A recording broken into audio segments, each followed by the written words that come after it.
guys, good evening. So, sa ngayon, nga kagabihon, grabe. Kapusog ang hangin dito no, sa City of Coronadal. For now, dito kami sa may Rotonda, Barangay Rotonda, nag-decor. Tignan nyo po ang nangyari sa aming decoration, grabe. Malakas po yung hangin. Yung tela namin na black, nandun sa taas. Yung mga decoration namin natumba. So, kaming lahat ng mga decorator, kaupo na mga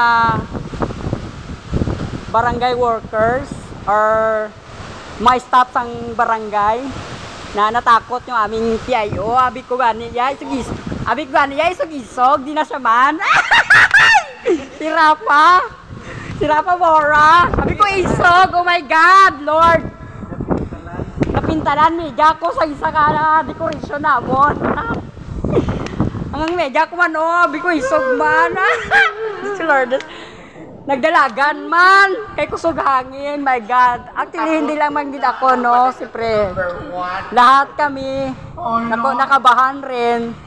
O, diba, dahil sa mga pangyayari ng aming decoration ngayon, dito sa Barangay Rotonda, tignan nyo po, ha. Oh my God, oh. Lahat-lahat po natumba. Dahil sa malakas na hangin, my God. Super. Actually, natapos na rin namin yung decoration. Magpatap na kami sa sana dito ng ng like piano. Wala, my God.